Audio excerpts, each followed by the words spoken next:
조지 오웰의 소설 동물농장 네 번째 이야기.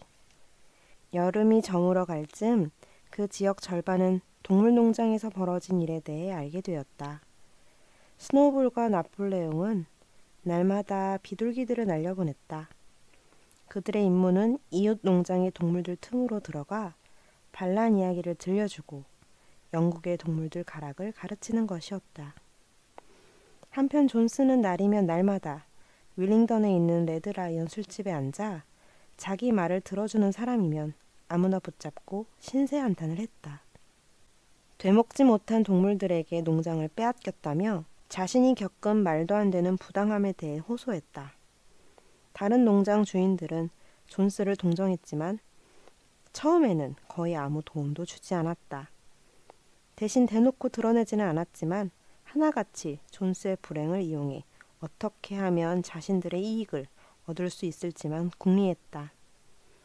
동물농장에 접해 있는 두 농장의 주인들이 옛날부터 개와 고양이처럼 사이가 좋지 않은 것이 동물들에게는 큰 행운이었다. 두 농장 가운데 폭스우드라는 농장은 크기는 컸지만 관리를 제대로 하지 않은 구식 농장이었다. 숲은 지나치게 우거지고 목초지는 황폐해진 지 오래였으며 산 울타리도 부끄러울 만큼 제멋대로 자라 있었다. 폭스우드 농장의 주인인 필킹턴은 낚시철이면 낚시를, 사냥철이면 사냥을 즐기는 느긋하고 게으른 사람이었다. 동물농장에 접한 또 다른 농장의 이름은 핀치필드였다. 핀치필드 농장은 폭스우드 농장보다는 작았지만 관리가 잘 되어 있었다. 핀치필드 농장의 주인인 프레더릭은 상대하기 힘든 아주 빈틈없는 사람이었다. 그는 툭하면 소송에 휘말렸지만 피도 눈물도 없는 끈질긴 협상을 벌여 언제나 자신의 이익을 지키는 사람으로 유명했다. 이 두 사람의 사이가 어찌나 나쁘던지 그들은 어떤 문제에 대해서도 심지어 자신들의 공동의 이익을 지키는 문제에 대해서도 의견의 합의를 보지 못했다. 그렇지만 동물농장의 반란 소식에는 두 사람 다 경악을 금치 못했다. 그들은 겁을 잔뜩 집어먹고 자기들이 키우는 동물들에게 그 소식이 전해지는 것을 막으려고 무진장 애를 썼다.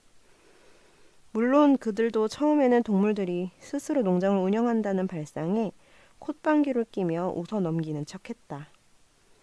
그러면서 단 2주면 끝날 테니 두고 보라고 장담했다. 또 장원농장의 동물들이 계속 싸움질만 하고 있기 때문에 굶어 죽는 건 시간 문제라는 소문도 퍼뜨렸다. 그러나 아무리 시간이 지나도 동물들이 굶어 죽지 않자 프레더릭과 필킹턴은 작전을 바꿨다. 그들은 지금 동물농장에서 이루 말로 표현할 수 없는 흉악한 일들이 벌어지고 있다고 악담을 퍼뜨리기 시작했다. 동물들이 서로를 잡아먹고 볼에 시뻘겋게 달군 편자로 서로를 고문하고 수컷들이 암컷을 서로 공유한다는 내용이었다. 프레더릭과 필킹턴은 이것이 자연의 법칙을 거스른 결과라고 주장했다. 그러나 이러한 이야기를 누구나 고지곳대로 다 믿지는 않았다. 인간이 쫓겨나고 동물들이 스스로 규칙을 정해 꾸려나가는 멋진 농장이 있다는 소문은 막연하게 그리고 조금 왜곡된 형태로 계속 퍼져 나갔다. 그리고 그해 내내 반란의 물결이 나라를 휩쓸었다. 언제나 고분고분하던 황소들이 갑자기 거칠어지는가 하면 양들은 울타리를 부수고 토끼풀을 마구 뜯어먹었다. 암소들은 젖자 담는 양동이를 걷어차고 사냥에 동원된 말들은 장애물이 나타나면 넘기를 거부하고 등에 탄 사람을 장애물 너머로 내동댕이 쳤다. 가장 주목할 만한 사실은 영국의 동물들이 가락은 물론이고 가사까지 날아 구석구석으로 퍼졌다는 것이었다. 정말 놀라운 속도였다.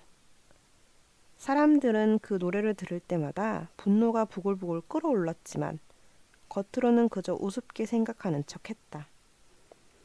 그러면서 아무리 동물들이지만 어떻게 그런 경멸스러운 쓰레기 같은 노래를 부를 수 있느냐고 도무지 이해가 안 된다고 말했다. 동물들은 그 노래를 부르다 들키면 그 자리에서 흠신 두들겨 맞았다. 그러나 인간들이 제 아무리 애를 써도 노래가 퍼져나가는 것은 막을 길이 없었다. 산 울타리에서는 집바퀴들이 노래를 제잘거렸고 느릅나무에서는 비둘기들이 구구대며 노래를 불렀다.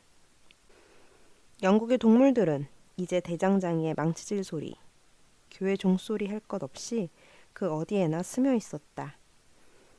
인간들은 그 노래를 들을 때마다 자신들에게 닥칠 불길한 운명에 대한 예언을 듣는 듯해 남몰래 벌벌 떨었다. 10월 초, 곡식을 베어 낯가리를 쌓고 타작도 조금 해놓은 즈음이었다. 비둘기들이 허공을 가르며 때로 몰려오더니 몹시 흥분한 상태로 동물농장 앞마당에 황급히 내려앉았다. 존스와 그의 일꾼들이 폭스우드 농장과 핀치필드 농장 사람들 대여섯 명을 더 거느리고 빗장이 5개 달린 대문을 넘어 지금 마찻길을 따라 농장 쪽으로 올라오고 있다는 것이었다.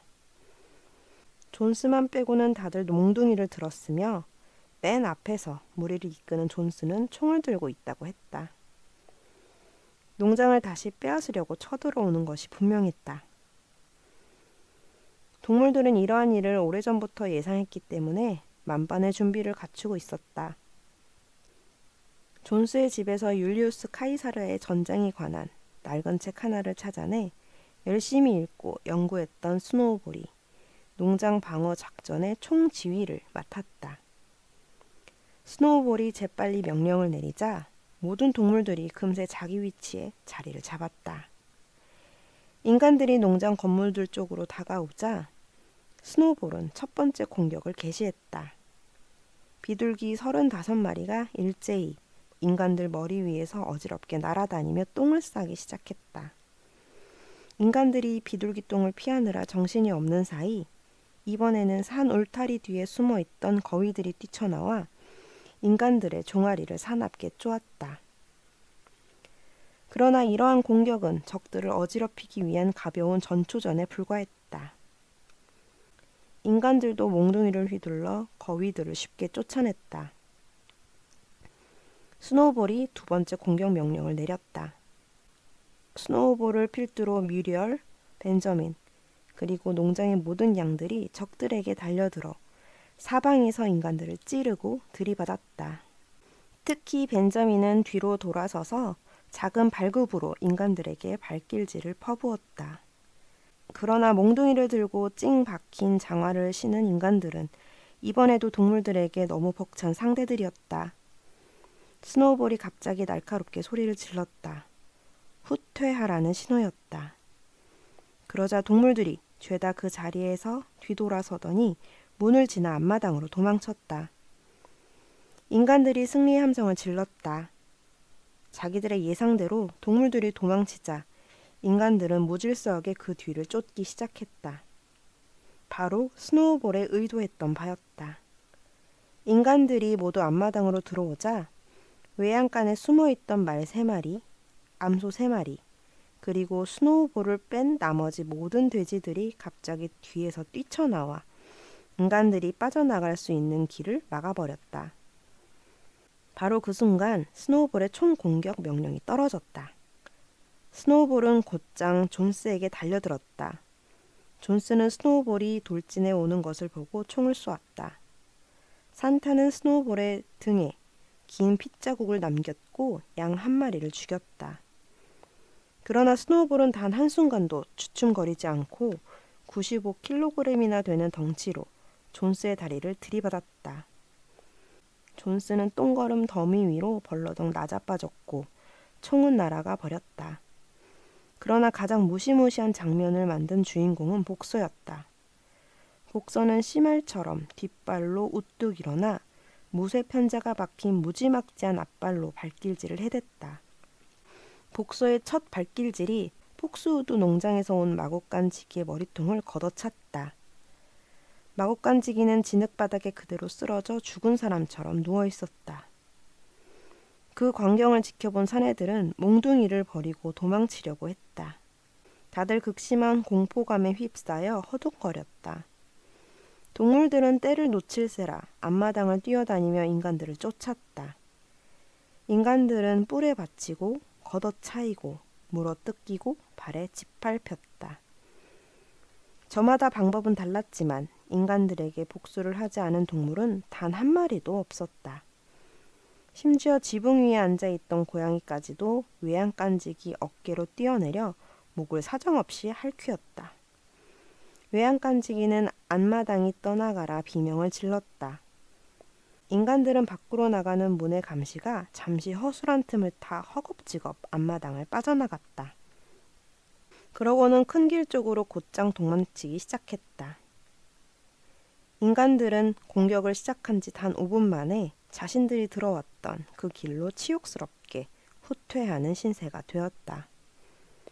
거위 떼는 인간들을 뒤쫓아가며 장단지를 계속 사납게 쪼았다. 드디어 한 명만 빼고 인간들이 모두 사라졌다. 앞마당에서는 복서가 진흙 바닥에 얼굴을 처박은 채 쓰러져 있는 마곡간지기를 앞발로 툭툭 건드리며 뒤집어 보려고 애쓰고 있었다. 그러나 소녀는 꼼짝도 하지 않았다. 죽었소. 복서가 슬픔에 잠긴 목소리로 말했다. 죽일 생각은 없었는데 내 발굽에 무쇠편자가 박혀 있다는 걸 깜빡 잊었어. 일부러 이런 게 아니라고 변명해봤자 아무도 믿어주지 않겠지? 스노우볼이 소리쳤다. 동무, 감상에 빠져서는 안 돼요. 스노우볼의 등에서는 피가 여전히 줄줄 흘렀다. 전쟁은 어디까지나 전쟁이요. 죽은 인간만이 선량한 인간이요. 복서는 같은 말을 되풀이했다. 하지만 목숨을 빼앗고 싶진 않았어. 그게 인간의 목숨일지라도. 복서의 눈에는 눈물이 그렁그렁 맺혀 있었다. 그때 누군가가 소리쳤다. 몰리? 몰리는 어디 있지? 몰리가 보이지 않았다. 잠시 소동이 벌어졌다. 인간들이 몰리에게 해코지를 했거나 끌고 갔을지도 모른다는 두려움이 동물들을 덮쳤다. 그러나 얼마 안 가 마곡간 여물통에 머리를 처박은 채 숨어있는 몰리를 발견했다. 몰리는 총이 발사되자마자 도망쳤던 것이다.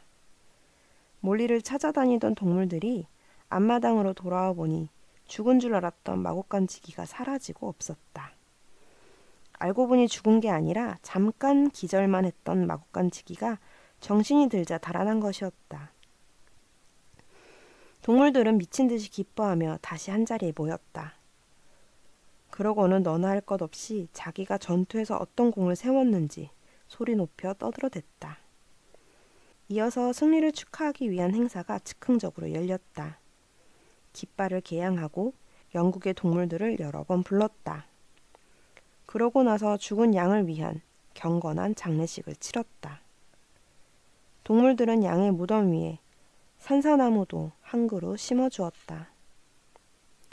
스노우볼은 무덤 옆에 서서 짤막한 연설을 했다.